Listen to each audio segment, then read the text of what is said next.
I'm Mary Sitt, and this is Global Outlook. As we enter into the holiday season and we rush surrounded by gifts, we may be wondering, why are we doing this? What's the meaning of life? Are we, do we have free will? Is there a God? Well, big ideas and the fundamental nature of knowledge, reality, and existence is all part of philosophy. And here to explain more is Dr. Nathan Smith, professor of philosophy here at HCC and the author of a new textbook called Introduction to Philosophy. Dr. Smith, thank you so much for being with us. Well, thanks for having me. So tell me about this book called Introduction to Philosophy. Why do we need another textbook on this big subject? Yeah, I mean, I think there's a couple of things that this textbook does that are unique among philosophy textbooks. The first is that this was published by OpenStax College, which is a grant-funded publication unit out of Rice University. And what they do is they produce textbooks that are free to use, to redistribute, and even to modify. They're openly licensed textbooks, so these are called open educational resources. And I've been working at HCC for several years to promote the use of open educational resources and had the opportunity to work with OpenStax to develop a textbook for philosophy. The second thing that we try to do in the textbook, I think that is pretty unique among philosophy textbooks, is we try to take a global outlook to the textbook. In fact, we have a kind of multicultural perspective, and this is something that typically is not done in philosophy. Philosophy tends to be very Eurocentric in its approach, but there are rich philosophical traditions that go back, at least as far back as the ancient Greeks and even before in India, China, Northern Africa, and there are even some really interesting indigenous traditions of philosophy in the Americas and in the Pacific Ocean. So, I think that there's a lot of really interesting stuff that. So your textbook takes a multidimensional look at philosophy and a multicultural look at philosophy, where most don't. And what exactly is philosophy now? Many of us think of it as big ideas for which we have no answers. Yeah, I mean, I think I like the definition that Wilfrid Sellers put out, which is basically that philosophy is the way that things, in the most general sense of that term, hang together in the most general sense of that term. In other words, philosophy studies things in the broadest sense and also tries to study the connections between those things in the broadest sense in which we can understand connections. So it studies the why of things, why things. Yeah, it studies the why, it studies the how. I mean, in some ways, the tools of philosophy are very similar to the tools in any other discipline. It's just that philosophy is not restricted in its scope. It can examine any question in principle. Dr. Smith, is everyone a philosopher in some way? I mean, no. I think anyone can be a philosopher. Okay. But I think most people, have kind of closed off that part of themselves that was once open to those kinds of questions. Aristotle says that Aristotle says knowledge begins with wonder. And I think if you can bring together that sense of wonder, amazement with the pursuit for knowledge, then I think you are becoming a philosopher. So how can learning about philosophy inform us and how we do our everyday lives? I mean, in a lot of ways. So I'll talk about two. One, of course, is ethics, right? Everybody understands that when we act, we have to consider whether our actions are good. What does that mean, though, right? And there are many different ways to understand it, and I think the answers to that question are not simple. So philosophy can really help. The second way is just, critical thinking. How do I process information that I'm given? How do I reason through complex issues? Because philosophy begins from a starting point that takes no assumptions, that doesn't have an established methodology or framework, that doesn't have restricted scope, the tools you develop to address philosophical questions can be applied to anything. So how can we learn to think like a philosopher? Well, yeah, I think you begin by reflecting on your own thoughts. What's called sometimes metacognition is a very philosophical sort of attitude and approach. You use logic and reasoning to try to get through problems. Another tool that I think is really helpful is like conceptual analysis. So you try to think of, what does a word mean when I use it this way? What are the we say necessary and sufficient conditions? What kinds of examples would fall under that concept and what wouldn't? There's a number of different tools that you can use, but yeah. So when you say reflecting on things, do you mean reflecting, does it help to reflect in a journal where you write things down and help you think about it, or reflect with another person, or just inside your head? I mean, what do you recommend? Yeah, I simply mean the moment of stepping back. Okay. Maybe you're in a conversation with someone and they say, I'm going to be philosophical about this for a second. I think what that means is I'm going to step back, and instead of just considering the matter as one of action or of outcomes or of what I want to get out of it, if you step back and try to take a stance that's more objective, or that removes yourself from your own interests in the particular situation, that's a philosophical attitude or philosophical approach. Do we make better decisions if we do that? I think it can help us make better decisions, not always, Uh-huh. but I think it can. I don't know that philosophers are paradigms of good decision making. We've seen lots of examples of philosophers behaving badly, but I think certainly the process of being reflective, stepping back, being somewhat skeptical of your gut instincts, your sort of biases, all of those things can contribute to better decision making for sure.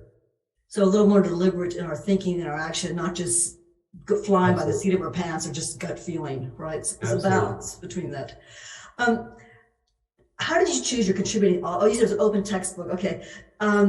What books would you recommend to people who are not really academically inclined, but just sort of the general public who sort of want to learn more about philosophy? What would you say? Well, I would definitely recommend just jumping in. I mean, if you Okay. find anything, read it. But yeah, I'll give a couple of book titles for you that I think might be helpful. So one is Bertrand Russell, who's a famous British philosopher around the turn of the 20th century, wrote a book called The Problems of Philosophy, which is really designed for students. And it is a short book.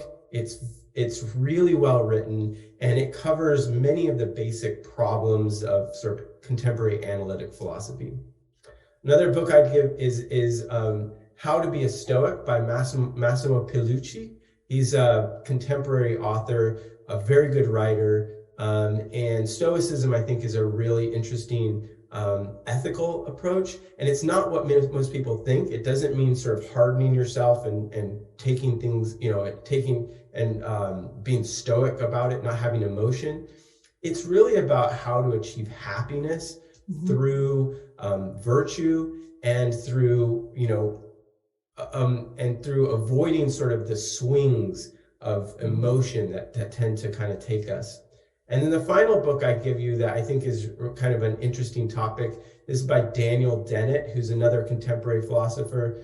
And he's got this book on free will called Elbow Room that I think is really compelling. He's a great writer, and it outlines a view of free will that called compatibilism, that says basically the free will that we care about is completely compatible with what we know about neuroscience and about the brain, and that there's no threat of determinism, that the choices we make and the agency that we have is all there. We don't have to imagine some separate free will that sort of is acting outside of the laws of nature.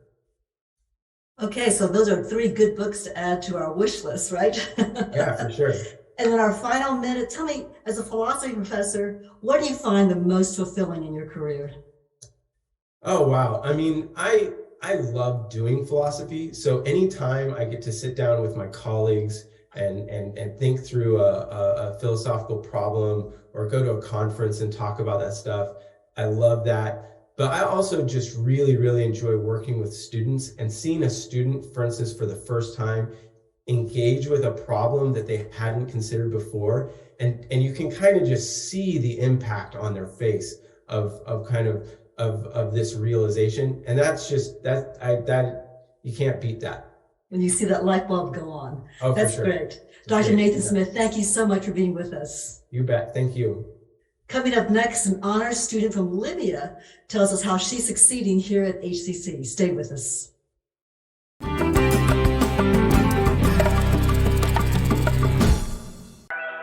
Sometimes what you need just shows up.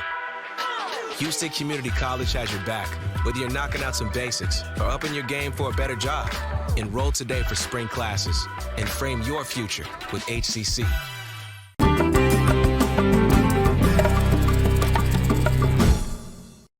Our next guest is an honors student from Libya who attended a British high school in Istanbul, Turkey. Sayma El Hoderi is majoring in environmental engineering, and she's also an international student ambassador here at HCC. Thank you so much for being with us. Hello. Thank you for having me. So tell me, how did you come to HCC to study? What brought you here? So the thing that I did first when I came to the US was like going to Rice University for an English program. I just want to like get to know more people and like get adjusted to life here at Houston. And then after that, I heard about HCC from my siblings. My older brother went here before. He was also an honors student. And then two of my sisters are also going there right now. So yeah, I heard about it from them and I got interested. So I visited the campus and everything, and then I decided to go there. So you had some good role models, and your siblings, they were going there, they were being very successful, and so you decided to follow in their footsteps. Is that right? Yes. Okay, so now you're majoring in environmental engineering, right? I think you said, was it psychology you switched or what?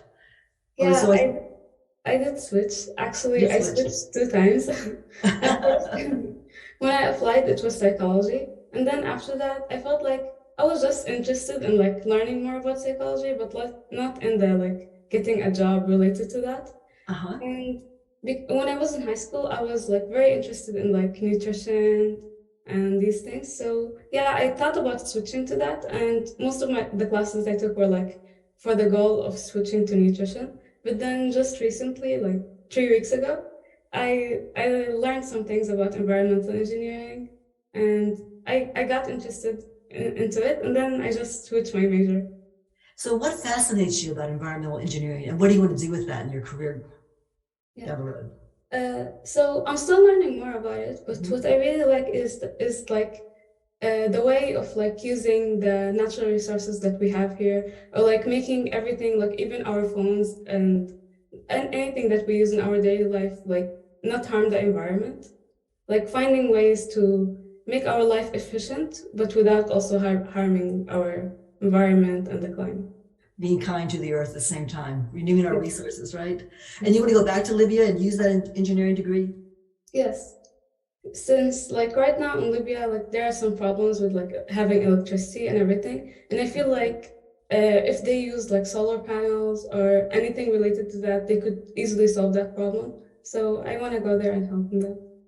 Simon, what challenges have you had here at HC and in Houston, just adjusting to college life and studying? Yeah. So when I first came to HCC, the challenge that I first faced was that I couldn't like make friends, since I felt like the whole thing about like going to HCC was just like going to classes and like taking lessons, and everyone would just like leave as soon as the class ended. But then, so I just like tried to find ways to make friends and get to know more people, and that's why I got like interested into becoming an international student ambassador, because I felt that way I could connect with more students and I could like learn more cultures from other international students. And that's also another reason why I applied for the honors college, since it gives like a sense of community with Mhm. students who have like same ideas. They want to learn more. They also want to do like volunteering, and yeah, and they have like a leadership mindset. So that's what kind of advice would you give to other international students to reach out and volunteer to, just like Yeah. you did? Yeah, and also like on campus there are always like a lot of events. Like even yesterday there was an event hosted by the student government. It was Friends Matchmaking. Yeah, I went there and I volunteered with them. Yeah, actually two of my sisters, they're both president and vice president for that. Yeah, And I'm also planning to like elected myself to be one of the officers for next year. And I feel like these events and all the organizations that are on campus and at ACC, these are like, they give you more chances of being involved in the campus life and also meeting more people and learning new things. Yeah. That's great because HEC is a commuter college, community school, right? But by getting involved in all these events they have available, you become connected and you feel like you're part of a community. Yes. And you also volunteer for Make-A-Wish Foundation too, right? Yes, that was in my high school. Our high school had like a kind of collaboration with them, and they would like encourage all students to like get involved. They would usually like give us a wish list that the students who come from like poor areas in Turkey, or like they go to poor schools, they like write wishes of things that they would like to have, clothes or toys or sometimes bags. And so we would like form a group, and each person, like they would buy like 3 items or something for a student, and then we would package them, and then some students would go to that school and give these presents to the students. Sayma, where do you get the confidence and the courage to become a leader and to run for these offices that you do and to apply for these student ambassadors? A lot of kids, students would say, I can't do that, or I don't want to, or I can't speak in front of people. Where do you get your impetus to do that? I feel like I got it from 2 parts. First, from my sisters, they're always like joining these things, and they're always trying to like be in those positions. And the other part is that I always think that I have some ideas in my head that I want to do, and I feel like it should be out there. But I used to think that I wish it was out there, but I never thought like I could be the one who can make it happen. Right. So at some point I was like, yeah, if I want something, let me just try doing it by myself. So I started applying for these positions and trying to do everything that I could. Well, Sayma, I wish you the very best in your career at HCC and your future career as an environmental engineer. Thank you so much. Thank you for having me. If Elon Musk and the turmoil at Twitter has you wondering about good business practices, our next guest will tell you that love is a good business strategy. That's right, love. We'll explain when we come back.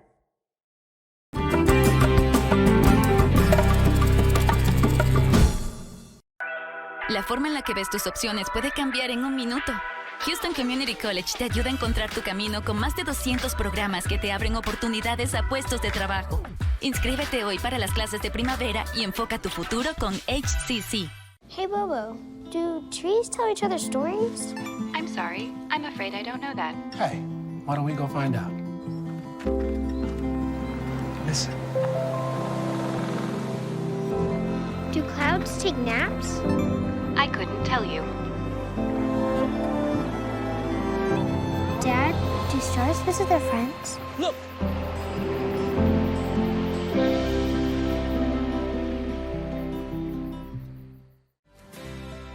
That one day at PE when they were like yelling at me, and then you just linked arms with me. I don't think you know how much like that helped me. I finally like knew that I had somebody.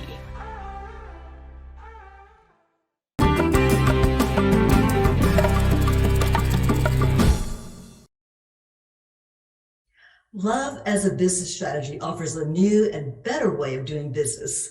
Yes, that's right, love. But this is not some touchy-feely stuff. This is inclusion, accountability, and a focus on solutions instead of problems. Here to tell us more is Frank Danna, a co-author of the book Love as a Business Strategy and the Director of Culture at Softway Culture Plus. Frank, thanks so much for being with us. Mary, thank you very much. I'm very excited to be here to talk about love as a business strategy. So how do you define love? It's not romance. It is not romance. It is not romance. And it all started when our CEO, Mohammed, who actually went to the U of H, he's a cougar, he started his company when he first was in college. And through the first 10 to 15 years, he thought he had hit the pinnacle of success. He was driving fancy cars, flying planes. He started this new company called Softway. And he felt like the way he was leading was the way everyone leads. And this was this very command and control, this top-down hierarchy. But in reality, what he's creating was a culture of fear inside of our organization. Every time he would walk down the hallways, the hallways would grow quiet. People were literally quitting after having conversations with him. There was a refrigerator email that he sent out to everyone that literally said, we don't even have to require you to have a refrigerator here. Go clean up. And, it was this tyrannical sort of nature. And our organization was suffering as a result of that. And around this time of year, actually in 2015, we had to go through the most severe round of layoffs our company had ever experienced. We had to lay off a third of our team members, and we did it in a very inhumane way. And a few weeks after that, Mohammed actually got a chance to attend a U of H football game. And this was when then rookie coach Tom Herman was leading the Cougars at a 9-0 winning streak. And he was there at this 10th game against Memphis Tigers, and they were losing so badly that he wanted to just get up and leave. It was the fourth quarter, they were down 20 points, and all of a sudden, it was the third string quarterback, and he decided to stay and watch his Cougars play the game. And when he did, what he saw was this miraculous comeback. And so he thought to himself, okay, maybe after the U of H Cougars win this miraculous football game, my company can have a fourth quarter comeback as well. So he joins in to Coach Tom Herman's press conference after that. And he hears Coach Tom Herman talk about a culture of love. This, we have our hearts and our hands for one another on the field type of love. And Mohammed had to do some deep self-awareness and introspection and think to himself, do I really care about and love my company, my team? And he said, no, I don't. I don't actually care for them. And as a result of that, 3 days after that, he came into the organization and said, hey, everybody, I love you all. And we were all like, is this the same person that 3 weeks ago was sending off these refrigerator emails? What is happening? And since that point, we have been able to transform our company and our organization from just surviving to thriving. And as a result of going through this radical transformation, wrote a book about it. So it's very difficult to change the corporate culture of a company, and usually takes years, right? And it has to start from the top. So what if you're just, a middle cog manager and you read the book and go, yeah, this resonates with me, I like this, but what can one person do? And my CEO is never going to go through this. He won't even read the book if I give it to him. The great thing about it is that even if you work in a company of 10,000 or 20,000 or 50,000 employees, you're not working with all of those people on a day-to-day basis. If you're a middle manager, you're most likely interacting with a few people at a time. So you can start there. And what I like to say is that the middle managers are actually the ones who can create the most level of influence. So if you decide that you want to change your behavior, that you want to create a better culture for the people around you and below you, you can also influence that culture above you. So a middle manager is in a very unique position to be able to take the advice and the stories that we share in this book and drive it towards other middle managers, the people that work for them, and even the leadership to make that change. Okay, in order for love as a business strategy to really work, even if you start on your level as a middle manager, does everyone on that team have to be on board and buy into it? Because if you're the only one who buys into it, it's not going to work, right? Because you have to trust each other. You do, and it's important that everyone be on the same page and recognize the work that you're trying to do and the place that you want to get as a team of people. And so, when we talk about creating love inside of a company, what we're really talking about, it's not that Hallmark rom-com love like we talked about. It's not that Little House on the Prairie, like everybody's holding hands and running through the fields, but there's no running water. It's not kumbaya. What it is behaviors that are showcased through inclusion, empathy, vulnerability, trust, empowerment, and forgiveness. And if you as a team of people aren't able to utilize those behaviors, you're not going to create psychological safety. You're not going to actually grow to the organization that needs to achieve those outcomes. Those six things you just rattled off, those are the pillars of the strategy. Is that right? That is correct, the framework. So it all starts with behaviors. What we like to say is that behaviors are the bottom line. Everything that you do as an organization, it comes down to how you behave. And when you behave in a way that creates psychological safety, inclusion, empathy, vulnerability, trust, empowerment, and forgiveness, those 6 pillars are core to making sure that you can create an environment of love that gives people the best opportunity to show up and be their full selves. Frank, you have a chapter called Behavior Eats Culture for Lunch. What does that mean? So we all know the term culture eats strategy for breakfast by Peter Drucker. And that's a great saying. We love the term culture eats strategy for breakfast because you have to have a great culture. But what is culture? Culture is nothing more than the emotional environment that you create. It's not the perks and benefits that a company offers. The culture is the emotional environment. It's how we treat one another. And so before we can get culture, we have to build the right behaviors to support a good environment, a good culture that can then eat strategy for breakfast. Can a culture of love really bring in more revenue? Absolutely. Here's why. If you create a culture of love using those 6 pillars that I mentioned, you're going to create higher performing teams that actually care about the work they're doing. They're going to show up and build better efficiencies inside of their companies. They're going to innovate because they feel like they can speak up more. When you have a culture of love, what you have is a group of people that feel like they're cared for. And if you've ever shown up to a workplace and felt like your voice doesn't matter, your time doesn't matter, and your boss doesn't care about you, you're going to do the absolute bare minimum. The quiet quitting, all the resignations, all the stuff that's happening is because people are not cared for. They don't feel like their voice matters or they can make a real difference. If you as a leadership team and organization say, let's go ahead and focus on how we treat each other and the team members in the organization to create that resilience and belonging, when that person shows up and their manager actually showcases care and gives them opportunities to grow and share their thoughts and ideas inside of an organization, you have radical transformation. That's what we experienced. Okay, so Frank, there was an example of a woman named Maggie who felt like her time was not worth anything to her boss because he kept canceling meetings and changing them when she would show up. And so she finally got the courage up and said, I feel like my time is not worth your time, that you don't value my time. And he responded by, saying, you know what, you're right, I'm sorry. And the next day she had flowers on her desk from him. And he said, your time is worth something to me, or something like that, right? Exactly. But yes. What if you have a boss who's not into this culture, who hasn't read the book, who doesn't know about it, but you feel like, your time, how do you present that to your boss if he's not on the same page? Can you even do that? It's very challenging. It's very challenging. And sometimes it's unsafe depending on the environment that's been created. What we like to talk about is creating honest conversations versus having fake harmony. Honesty versus harmony. It's always better to be honest than to be fake harmonious, essentially. Like you're keeping the peace, but it's not really real. What you're doing is just trying not to stir the pot, as it were. In those instances, you have to be careful. Is your boss going to experience your level of honesty in a way that's actually going to be retaliation against you? So I think there are opportunities for each of us to think about how we communicate to people and letting them know that maybe the way they've treated us or the way that we're experiencing their behavior is actually impacting our ability to do the job. I guarantee you, if you connect it back to how it could impact the business and the ability to earn money, that's one way that bosses are actually listening or be keyed in to make a change. Okay, in our final 30 seconds or so, what kind of advice would you give to Twitter? I would say that we have to bring humanity back to that workplace. And that's really the goal and mission of our organization and what we want to see happen in workplaces.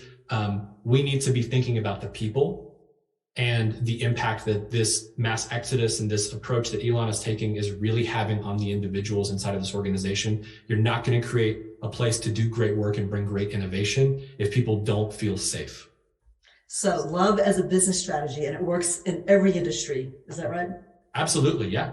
All industries that we've engaged with, from energy to healthcare to tech, we've seen an absolute, just an amazing opportunity as a result of people truly trying to engage and experience this new approach. Frank Danna, thank you so much for being with us. Great, thank you.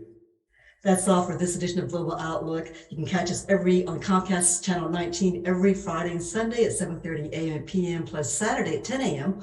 Or you can download our podcast to go on our website, hccs.edu/podcasts, or watch the full video version on HCC's YouTube channel. I'm Mary Sitt. Thanks for joining us, and happy holidays.